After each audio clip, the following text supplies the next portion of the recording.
welcome everyone. On behalf of the Museum of Modern Art, we welcome you to the Art and Science of Hope and Justice. I'm Lisa Mazzola, and I'm a museum educator here at MoMA, and I work primarily with K-12 teachers and students, but also adult lifelong learners as well.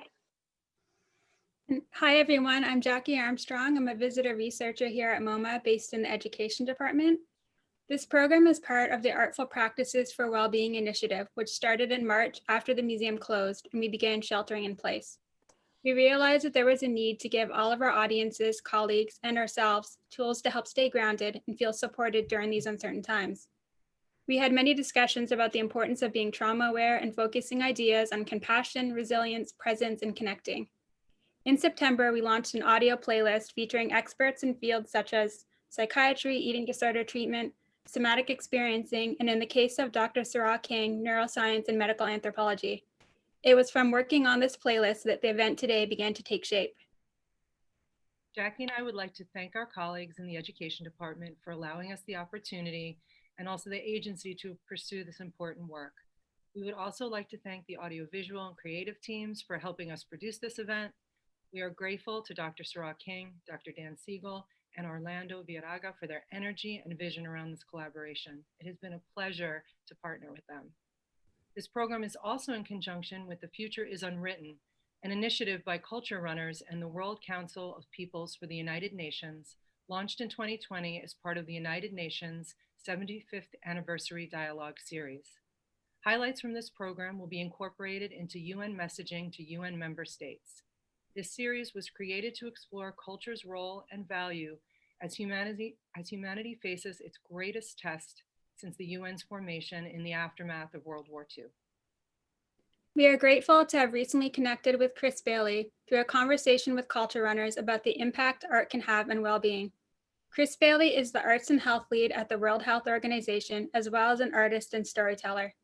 Our conversation with Chris deeply resonated with us, as we also believe in the power and possibilities in engaging with the arts offers, and the positive impact that arts can have on individual and collective well-being, including mental and physical health, social justice, its role in trauma healing, social emotional learning, and much more. We are very pleased to have Chris Bailey join us today to offer insights and to introduce our collaborators on this event. Just a few housekeeping items before we turn things over to Chris. This session is being recorded and the link will be posted on MoMA's YouTube channel in the coming days. Please use the chat feature to ask questions and have conversation throughout the event. MoMA staff will be present in the chat to take part in conversations and address questions. Please remember to click on all panelists and all attendees when you post in the chat. This session is being transcribed using the automatic captioning software, Rev.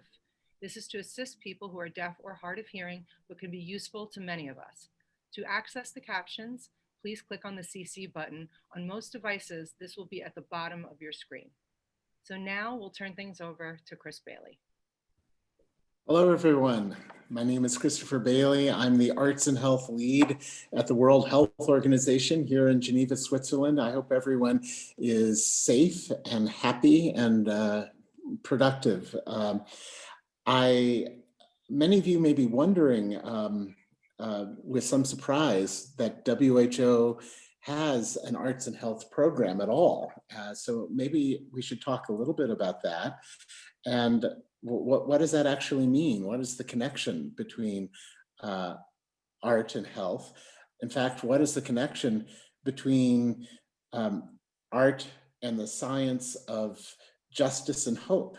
We'll touch on that just for a few minutes. Now, at WHO, we're not big believers in magical thinking. We are an evidence-based organization. When we talk about the health benefits of the arts, we're not necessarily saying, if you look at this painting, it will cure you of this disease that you might have. But art does have a power. It has a power to comfort. It has a power to confront difficult issues. It has the power to create community and shared understanding. It has the power to contextualize difficult situations. And this is where hope comes in. It has the power to help us imagine possible futures, particularly in times where we feel uncertainty and anxiety. Now, part of it also has to do with your definition of health. If you go back to the 1947 Constitution of the World Health Organization, we define health as not merely the absence of disease, but the attainment of the highest level of physical, mental, and social well-being. And that's also where justice comes into play, because the fact is, if we are to have a healthy society, as we've seen in this pandemic, that health has social determinants. And in this pandemic, we've seen that if we don't pay attention to the weakest link in our human chain, we endanger everyone. So we are all truly connected. And this pandemic has simply revealed that more directly. But there's another element that is deeply rooted in the essence of being human, what makes us different from other life forms on this planet. And that's the ability to imagine. 70,000 years ago in the cognitive revolution, we as a species developed the ability to ask what if, to create something that does not exist in nature. We also, at about the same time, began to practice the art of healing, of the tribe actually taking the time to heal someone who may have broken a femur, who may have fallen ill, something that did not exist in any other species on this planet until human beings began to do it. And I think that today, even today, the fields of health, of art, of religion for that matter, share this common component, that of compassion, which comes from the Latin meaning struggle together, where we realize that your success is our success, your failure is our failure, and that solidarity expressed through imagining a common vision of our own situation, of empathy towards each other, and a possible better future for us to strive towards. That is the commonality between the mission of health and the mission of art, and frankly, why social justice is such an integral part of our notion of the arts. So with that, I'd like to introduce our panel. We have, I shouldn't call it a panel, it's really a group of people who are going to present a journey in sound and visual arts to bring us into this healing world, to explore how we can, for the next hour or so, find a sense of community in shared experience. We have with us a neurologist, a psychiatrist, and an artist. So in a sense, if the human mind is a home, we have an architect, a contractor, and an interior designer in some ways. The neurologist we have with us is Dr. Sará King, who is not only a neuroscientist, but a medical anthropologist, an educator, and a meditation instructor. She's a postdoctoral fellow in neurology at OHSU, Garrison Institute, and director of Peace in Schools, a transformative mindfulness education nonprofit for students and educators. I also had the chance to talk to Dr. King before this session and heard a little bit about her story. And she is a living example of the power of using creativity and centeredness to transform your life. Dr. Dan Siegel is our psychiatrist. He is a clinical professor of psychiatry at UCLA School of Medicine and the founding co-director of the Mindfulness Awareness Research Center at UCLA.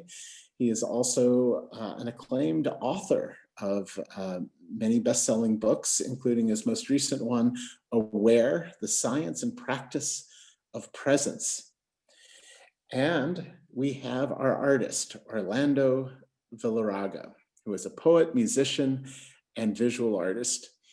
He is an ally to the Tayuna indigenous tribes of Colombia. And what is, to me, very interesting about Orlando as well is that as someone who has experienced indigenous philosophies and earth-centered approaches to engaging with the world, he uses his music to become an interpreter of that world to our contemporary society. And in fact, helps guide people through their deep personal inquiries through sound meditation. And I'm very excited to experience some of this myself, as I'm sure all of you are. So now let our three guides lead us down this journey. Thank you. Thank you, Chris. It's an honor to be here with you. And thank you for participation from the United Nations on its 75th anniversary and the World Health Organization and the beautiful work you do, Chris. I'd also like to thank Lisa Mazzola and Jackie Armstrong and the Museum of Modern Art for really curating this experience and invite you to dive deeply into these issues of the art and science of hope and justice.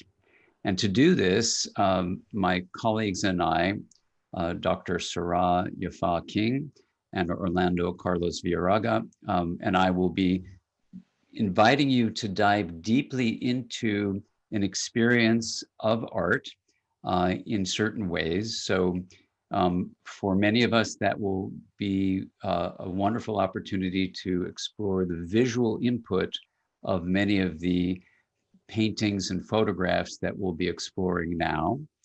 If you have an experience of visual challenge, or visual impairment, please do what you need to do to absorb that. But we also have an auditory component because of the beautiful artistry of Orlando, who will provide music as well.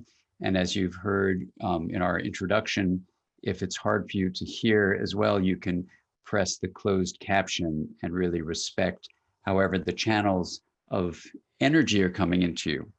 And what I'm going to do is just present a very brief overview of the art and science of hope and justice. And then Dr. King and Orlando Villarraga will then bring their introductory comments in. And what we'll be doing is going through pieces of art that will be offered visually with the auditory experience of music. And in those minutes that you have to just absorb that experience, I invite you to sift through your mind. And those of you who know some of my challenges, one challenge I have is an acronym addict. So the first acronym is SIFT. So the invitation is for you to check on the sensations in your body. So we are going to leave the image on for quite some time, and your body may start to feel restless. It may start to feel all sorts of things. And you may notice the eye of SIFT as you check with the sensations of the body. The eye is images. Images may come to you that overlaps with imagination, and letting your mind just go into things can be how you allow this experience to happen. The F are feelings or emotions that arise. And these images are sequenced from the MoMA collection in a way that we've curated so that it will be an immersive ongoing experience. The T of SIFT is thought. And here I invite you to take the second acronym and the last one I think I'll give today, fantastic practice, which means to allow yourself on purpose to have free association now, to allow sensation, integration, which is the linking of differentiated parts, truth, and curiosity. And let's flip the order of that. So it's TIC, truth and integration, to allow then curiosity and allow your mind to intentionally wander. So you may have heard in mindfulness studies, oh, mind wandering is not so good. But the fact is, the research shows that intentional mind wandering is really healthy for you. Now, let me just do a couple of very brief comments now that we're oriented around what today is going to be, and just explore the title, The Art and Science of Hope and Justice. The art notion is that, as Chris beautifully said, art gives us a way of tapping into possibility, whereas science explores the nature of reality.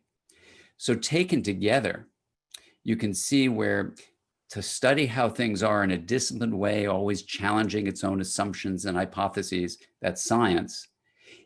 It's incomplete as a human endeavor because it doesn't explore what could be.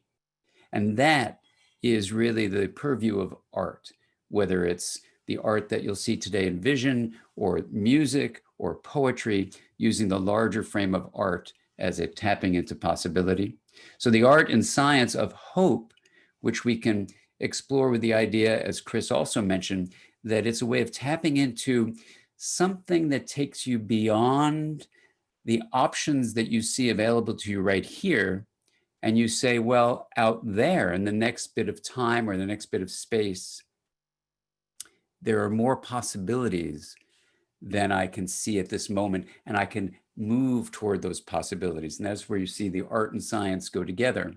And the idea of justice, as Dr. Cornel West has said, justice is what love looks like on the street. And when you look deeply at justice, as Dr. Sará King has beautifully talked about the science of social justice, you can see it relates to all of these things. And the last thing I'll just say is that building on the idea of compassion that Chris brought up too, this is a moment when we realize the deeply interconnected nature of life. And so in the set of paintings we're going to see, there'll be elements that will pull inside of you for separation or for connection. And that's wonderful to let you have that fantastic exploration as you sift through your mind and let whatever arises arise as we talk about what this science of justice is. What is the relationship between hope and justice? And that's our hope, that the justice that can come into the world through this incredibly important medium art that MoMA beautifully has as an organization and then has curated in this gathering will come to what the UN and the World Health Organization is trying to do, which is to bring more well-being into the world. So thank you for joining in this immersive experience. And I'm honored to be here with you and my colleagues, Dr. King and Orlando Villarraga. Thank you. Thank you so much, Dan, for that incredible introduction. I just love the manner in which you were pulling together a tapestry of words that allows us to really sink into a space where we can truly consider this fundamental relationship between health, well-being, and justice. And I'll keep my comments fairly brief because I know that people are absolutely itching to get into the experience of the art. And I'd also like to say that today is truly a treat because the musical accompaniment of the artistic journey that we're all going to be on together, the music is coming from Orlando's heart space. It is his creation. And so it is truly, we are going to be entering into an embodied and relational experience of the manner in which the ways in which we perceive ourselves and the depth of our humanity, the intensity of our love for one another, and the need for us all to come together at this crucial moment in time on the globe are truly reflections of the artistic expression of our own heart, the artistic expression of what it means to be in the world. And so I'm so incredibly excited today and honored that we're going to be going on this journey of exploration, a journey into the unknown, a vulnerable journey into uncertainty in some ways.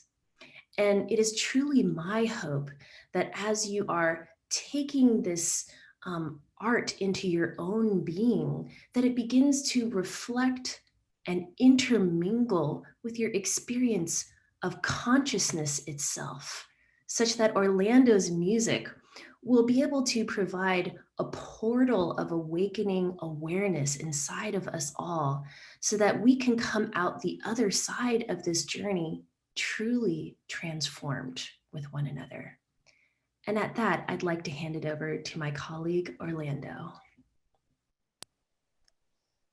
Thank you so much for that, Dr. King and Dr. Siegel. Both of you have given a great framing that I would just like to add a few more points as a sort of guidepost as we engage in this experience together.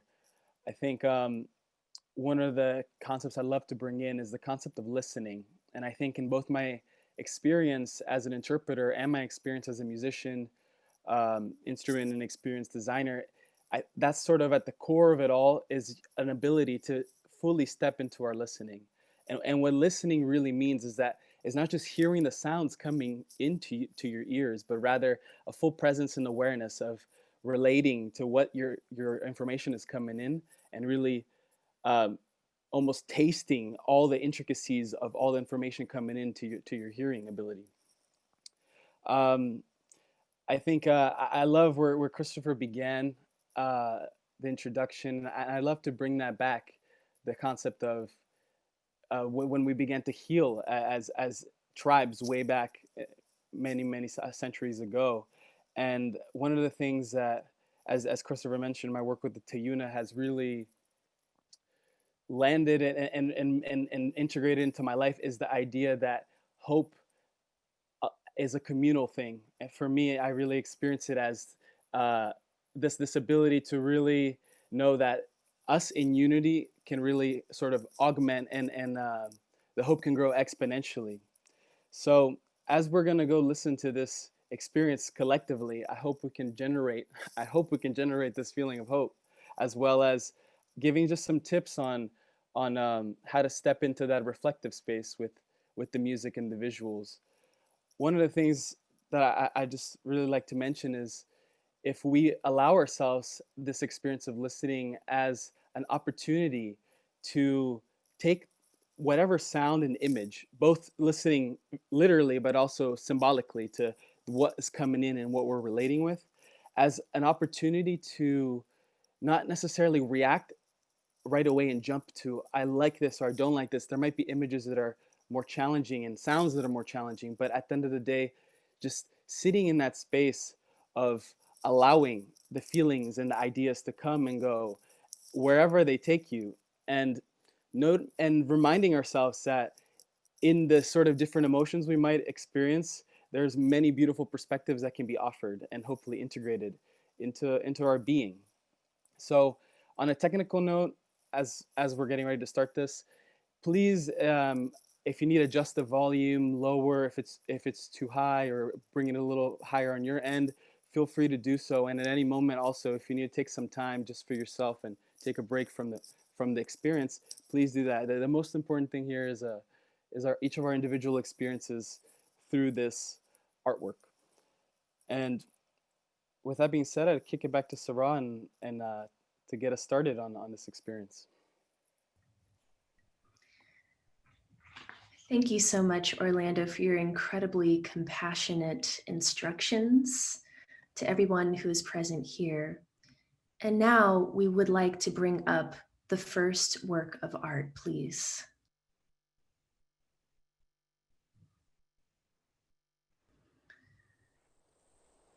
This piece of art is called Migrant Mother by Dorothea Mann.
part of what is so powerful for me about the experience of taking this woman's being into my consciousness is the fact that as I immersed myself with Orlando's music, I found it truly difficult to know where the boundary was between her experience and my own.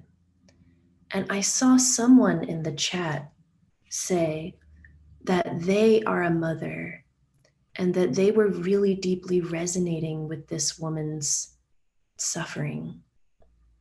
But the thing that I find absolutely intriguing, and I'm wondering what Dr. Siegel and Orlando might have to say about this, is that there is something in the directionality of her gaze, which I take into myself as an awareness of the future, a leaning into the hope of a possibility that in her being witnessed, in this moment of witnessing, that perhaps she is being carried forward into a place where there is a deeper realm of possibility for arising out of the situation that she is in. What do you guys feel from your experience of Dorothy Lange's migrant mother?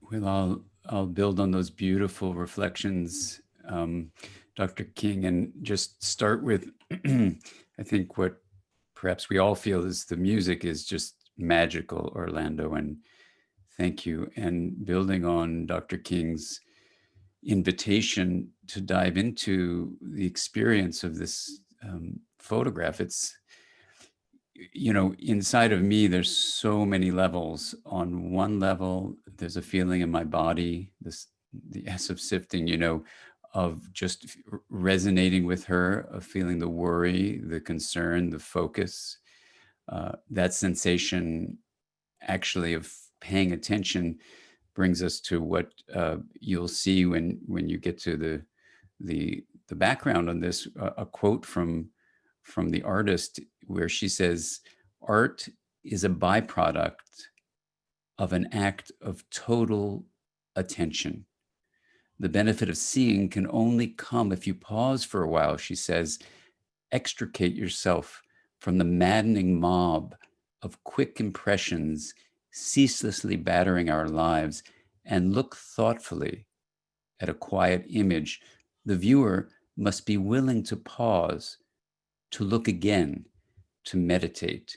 And her words are exactly, I think, what the three of us and our wonderful collaborators at MoMA, at the United Nations, at the World Health Organization have in mind about letting ourselves go. So the sift is this incredible feeling of connecting with her, just as you're saying, Dr. King, and then seeing these children, for me as an attachment researcher, to know that this is the future here. She's as if looking to the gaze aside, the image for me is an image of someone looking to the future, and the feeling is actually one of both despair, but also kind of, especially with the kids looking away, but also of, you know, thinking, how can we do this? And it actually reminds me of the election, and seeing how to keep hope alive for her. I know this is now a thought, so this is now the T of thinking of this sifting, is the science of hope reminds us of, this is the last acronym I'll use today, but if you take the awe of this photograph and you get a gasp, if you spell gasp in a funny way, GASSP, the science of hope suggests that we need to have the G of gas as a goal. So she might be looking out for a goal of how she's going to actually find food for her children during this difficult time. The A is agency. How can she be a center of action to really take care of her family? The SS is for social supports. These kids are having support with her. And the P can either be like a project, like, okay, today I'm going to do this, or maybe even purpose. I'm doing something for the larger whole. So for me, the thoughts that come up with this as I do the fantastic practice are the science of hope in this photograph. Dr. Siegel, wonderful. I'd have like another brief reflection on this piece for me is particularly looking at the baby's facial expression in the hands of the mother is where I see the sort of this play between the mother who looks as though there's worry on her mind, there's struggle that she's faced, there's a weight of the children on her, but this baby's face to me is such a symbol of hope, and thinking that in the baby's consciousness right there, it's just looking at this mother that it loves and feels connected to, and I feel as though there's a beautiful interplay of both the despair and then the hope that can come out of that, which, like you're saying, Dan, brings me back to a moment in time like how we're experiencing right now. Maybe there's the hope beyond the despairs.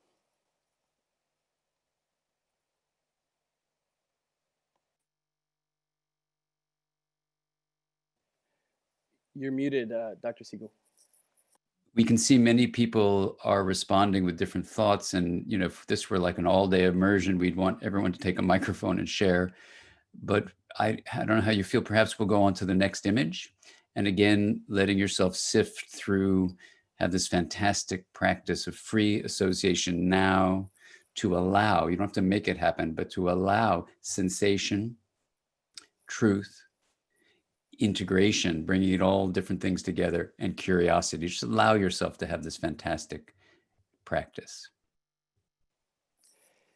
Yes, so this painting is The Meeting of Two Cultures by Sandhya Ghosh.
can see a lot of people's responses now in the chat. And if you don't want to do the chat, you can just pull up the window and pull it aside below.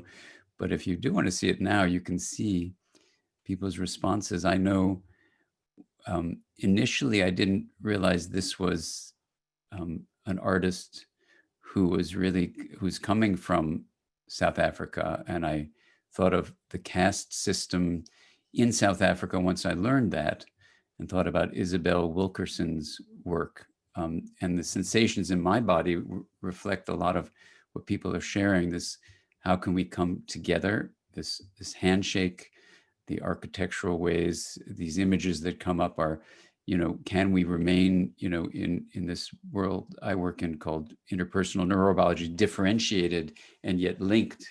And so this had that incredible hopefulness within it. And I'll just give you one reflection in terms of a quote from the artist, where the artist says, "If you're constantly being reminded of the ways in which your history and your narrative as a people were rooted in loss and decay, then you're in deep trouble.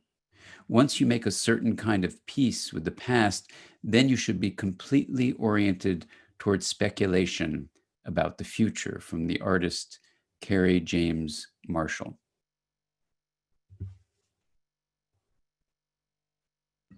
No, you know something? This was an error. I'm reading something I wanted to read to you, but from the next artist that I'm going through. So I want to apologize. But that applies. Interesting how it went that way, right, Dan? Yeah, and it's funny because I just watched a video of him, so I'm excited, of Carrie James Marshall, to actually apply that to the South African piece. So anyway, that was a mistake. That artist we'll go into next. But the feeling is exactly the same. So it's blending the universality of the art.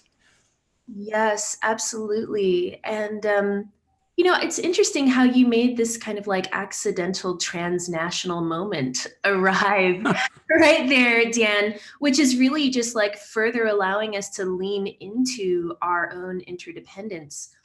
I saw a lot of people in the chat who had some questions around the context behind this painting.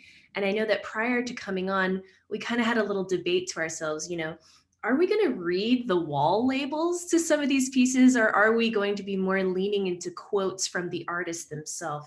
In this case, I actually think that reading the wall label that adjoins with this work of art would be helpful. So again, the artist's name is Sandije Goje, and the wall label next to this work of art inside of MoMA says, "Goje made this print on the subject of reconciliation a year before South Africa's first democratic election, in which Nelson Mandela, the African National Congress candidate, was elected president. Both its title and imagery reflect the artist's optimism about reconciliation between Black and white South Africans, represented by a handshake between a circular thatched Zosha home and a Western-style suburban brick house." I wanted to take a moment to just let that information land within the body.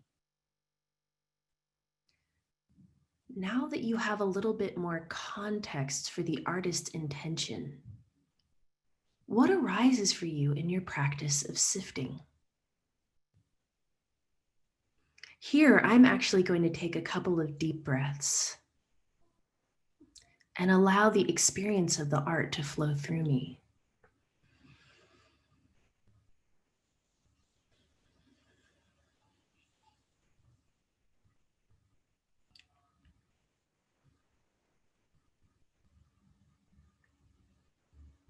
When I connect to what's truly arising for me within this moment, the idea of the reconciliation between two different groups of humans that were categorized according to these words, Black and white, which are signifiers that are socially constructed differences between the same kind of being, a human being.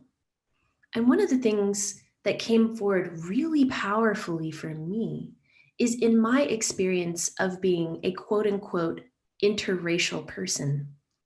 I have European heritage and I have African heritage. And so in some way, I was actually experiencing this work of art as a representation of the reconciliation between those two geographically different bloodlines inside of my own body. Orlando, I'm wondering what this brought up for you. Thank you, Dr. King. I feel that a lot of that originally, my first time experiencing this piece came with a lot of emotions, like how you were speaking, being someone of mixed race, and a lot of people like can identify on this scale of feeling like, could there be a sort of friendly meeting of two cultures like it seems is being depicted here, rather than, you know, we know most of the history is very violent and quite the opposite. So is there, what comes up for me was a sense of, wow, is this possible? And I was just sitting with this idea that there can hopefully be this, and I think that's where the artist was speaking from. This, I think it was like, as you were brought up, right, as a reconciliation. What would the future look like? So it brought me to a space of analyzing what has come to in the past, but also, okay, what can we dream together into the future? That's really beautiful, Orlando. And someone asked in the chat, could you address what happened inside of you as you created the music for each piece, and perhaps even, you know, specifically for this piece? What's your process of letting the music come through you? This specific piece is a piece from my group, particularly Hans Hokus.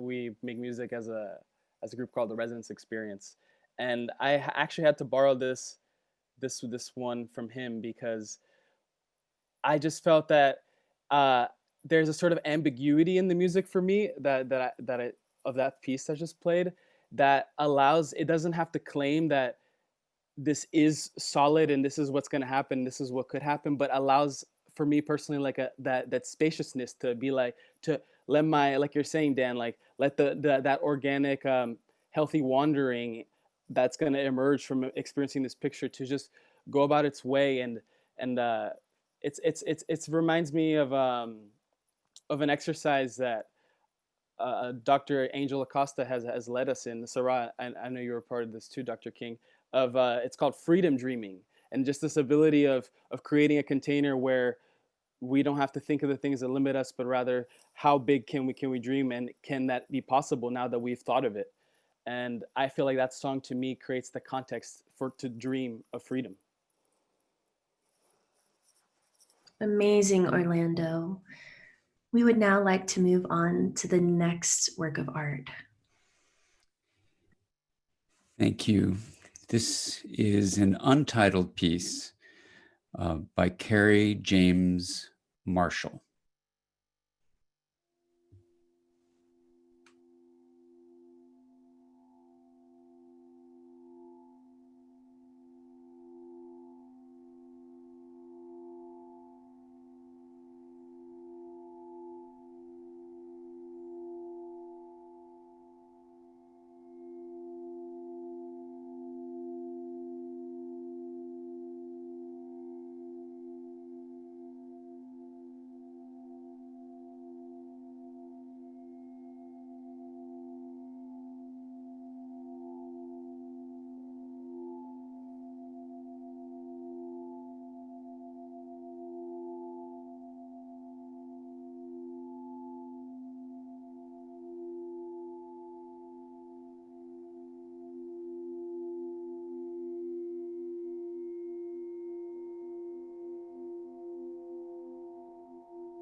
Thank you. Dr. King or Orlando, is any like to share? I've shared a quote I wanted to share here. And I wonder if you can share with us what emerged for you.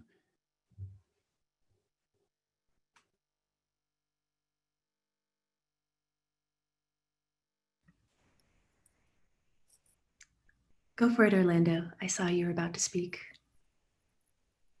I think, yeah, what emerged for me, particularly the time I had the experience of this painting,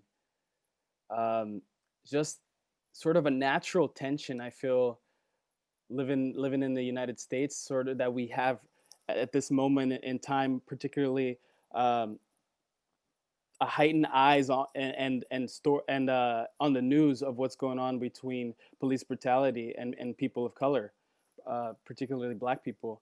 And my first time witnessing this painting was like sort of this one symbol of of African descent cop kind of held both worlds. And it was hard for me, like that first reaction was I it kind of, I noticed that there was in some ways this bias that I felt I jumped into, of that, seeing the two entities as opposing forces, and here there's a sort of like mixing of the two. And I noticed that sort of that unableness to place how I felt as a first reaction to this piece.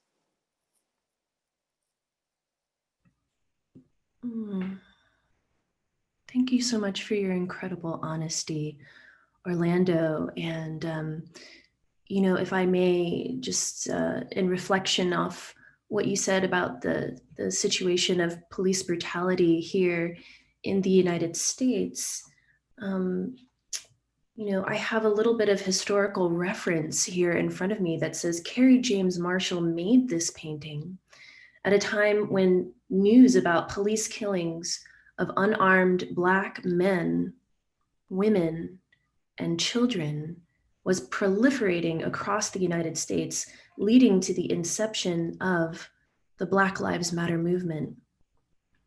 I have to say that in my viewing of this painting, my gut begins to clench and coil about itself.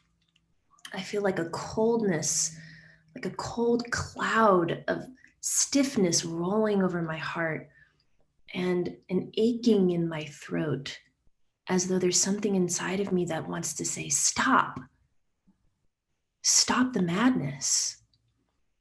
What's very interesting to me about this figure's repose is that it seems, I can't be sure, it seems as though his hand is in a fist just above his gun holster.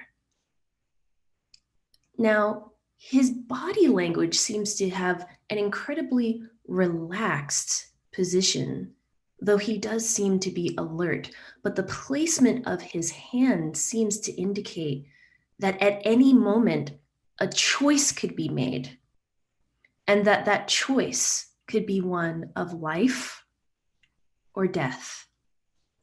Now, there's such incredible irony to this, because the inception of the institution of policing in the United States began during slavery, where overseers of the slaves were oftentimes slaves themselves, who were appointed with the power, right? Just a little bit more positionality to inflict violence and to control with any means possible the movement and the freedom of the bodies of the Black people who were enslaved alongside of them.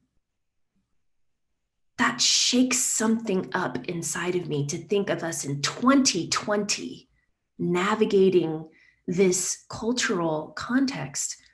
But the last thing that I want to say, just to be a little bit maybe titillating or controversial, is when I first saw these little explosions of light, I think the artist intended them to be lampposts, but I'm going to say something a little cheeky here.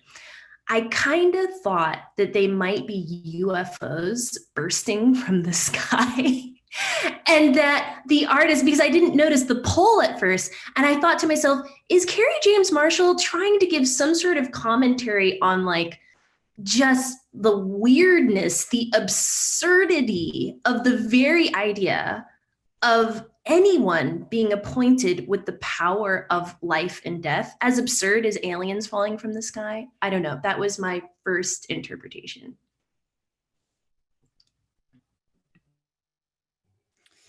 I love that, Dr. King and Orlando. Thank you.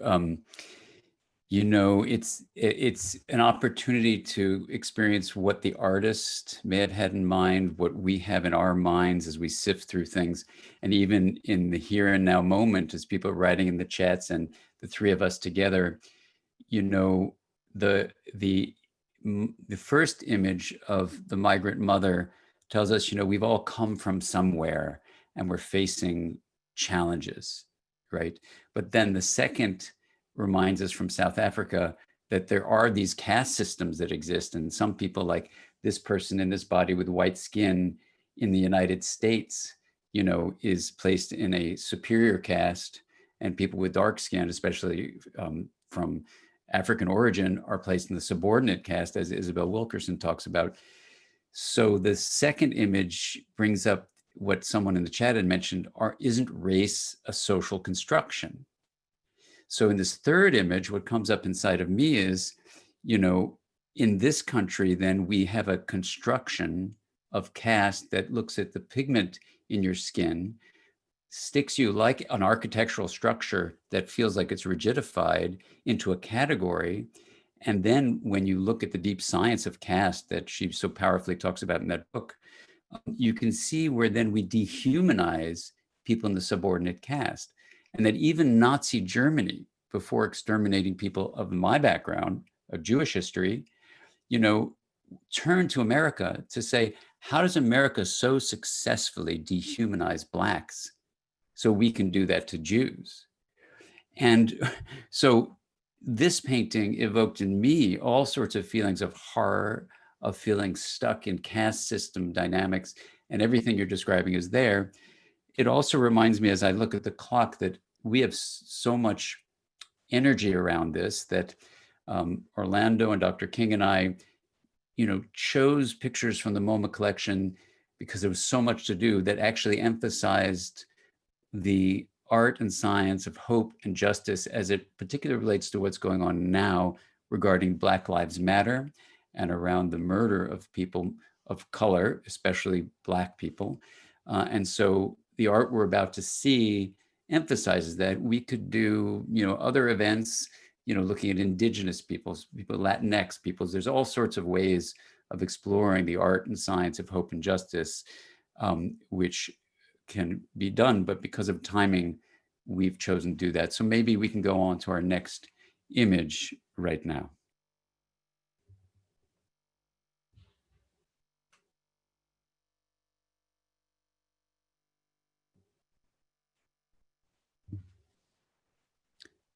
This is Pray for America by David Hammonds.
I wanted to take a moment and point out two questions that I saw in the chat that really stood out to me.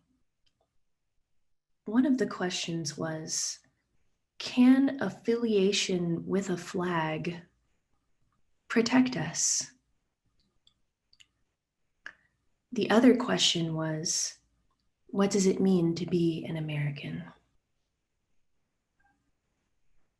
And I wanted to pose those questions not necessarily from a space of thinking that I know the answers, but just to say that I think it's incredibly important that we all engage in the act of thinking critically about what it means to have borders, boundaries, imagined walls between different sections of land.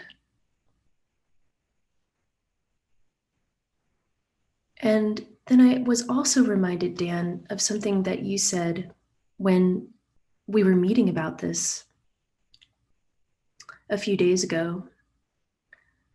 Dr. Siegel said that it seemed to him as though it was possible that the figure of this man was being engulfed or smothered by this flag. Another perspective could be that he is being protected. But the question would be, protected from what? From who? From forces of violence from outside of the borders of the United States, or from forces of violence that are arising within?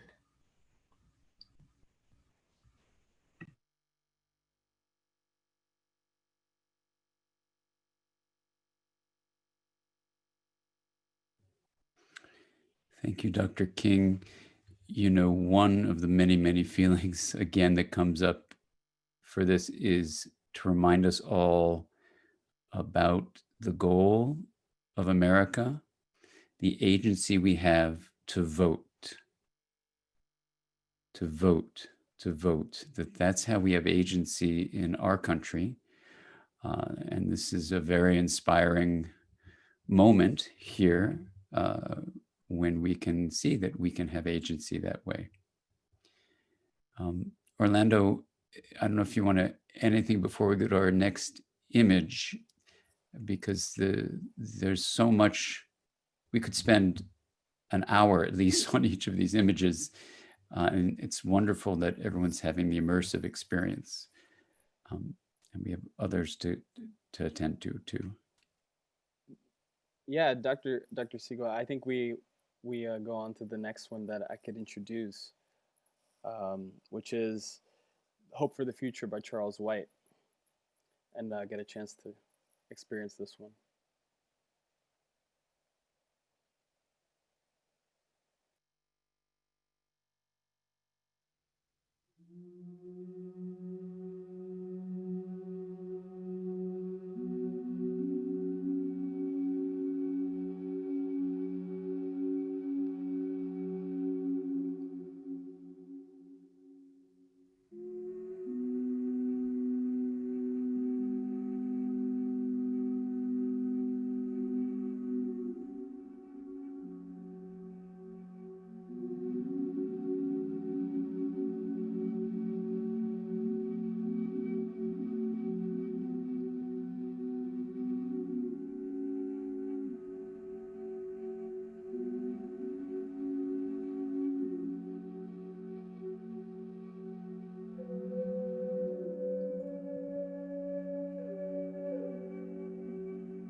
Thank you for diving in and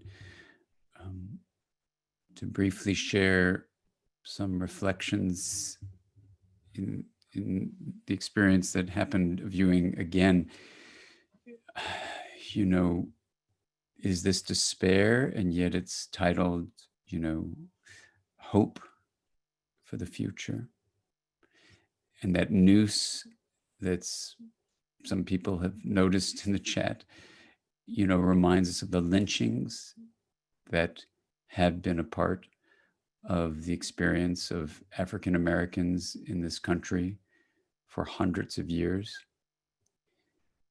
And the sense of the noose over her right shoulder, and yet she's looking to the left, gives a sense that maybe we can see our way from the suffering of systemic racism, of the caste system that has been in this country, that's in many countries. And this art piece reminds us of the science that says we can actually go beyond the socially constructed caste system of race and move to a different kind of world that honors differences and thrives on differences and really celebrates differences instead of being threatened by them, because of in the brain we have this in-group, out-group distinction, vulnerability, and especially under threat, we cluster with the in-group and we dehumanize and can even kill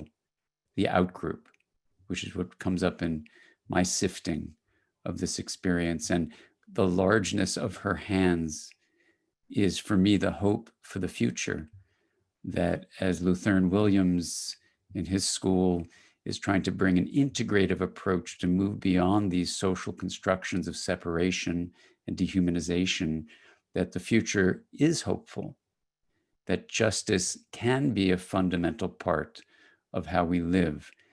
As Cornel West, as I mentioned earlier, justice being what love looks like on the streets. That is, can we lead with love, this vital force that allows us to dissolve the words of hatred, dissolve the concepts of separation, and dissolve these socially constructed categories. And so as we go through this and get ready for our final picture, taking all this in allows us to see we can look very directly at the reality of the suffering, feel it fully, sift through it, but then imagine a future we would prefer to have, that even if it hasn't been created in the United States yet, or in South Africa yet, there's still a possibility that in our creativity and our compassion and our capacity for collaboration, we can move through the vulnerabilities of the human brain to extinguish outgroups and actually realize the true in-group is not just all of humanity, but all living beings. And so racism and social injustice is a denial of the reality of interconnection, just like the destruction of the planet is also such a destructive force. Absolutely, Dr. Siegel. I find pure poetry in your words in this moment. And we would like to move forward now to our very last experience of a work of art by Betty Saar, Palm of Love. And we are incredibly fortunate. I saw some people in the chat who were crying out to hear Orlando play live. And now we will have the opportunity to experience that. Thank you.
Orlando, I'm wondering if you would like to say just a little something briefly to our audience who were asking what instrument that was that you were hearing.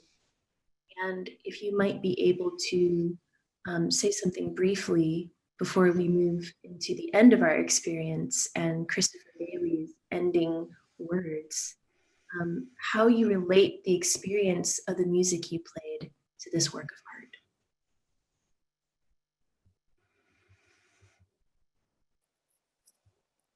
Yes, Sarah, Dr. King, yes, thank you. Can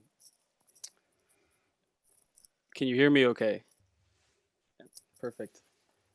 This instrument, I'll show you. It's called the Inato. And me and my group, the Resonance Experience, we build them. And we make these. And part of this,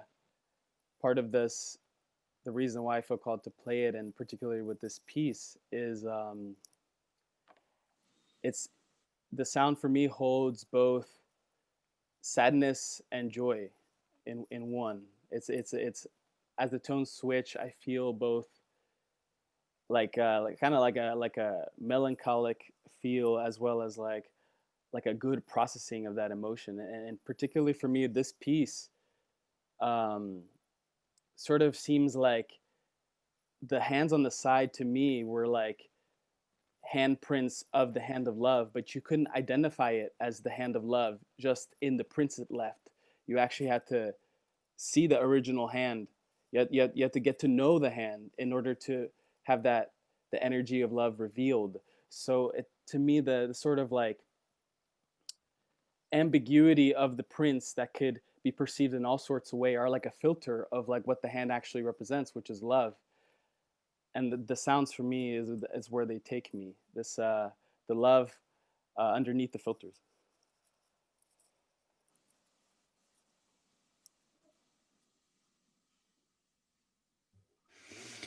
Thank you, Orlando. We're close to the ending time, but I'll just say before Dr. King brings us to a close and Christopher will give us some reflections. You know, it's such a joy, Orlando, to experience your music.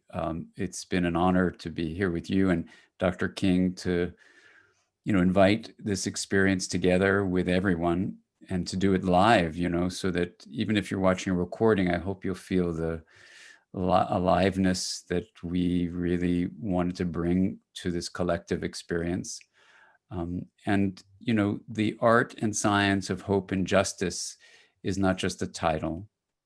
It's a deeply researched, deeply, resourced stance that we're in a moment in human history, in cultural evolution, where together we can have a goal of justice. We can have an agency to actually bring ourselves into action in the world. We can have social support, as this group is experiencing now.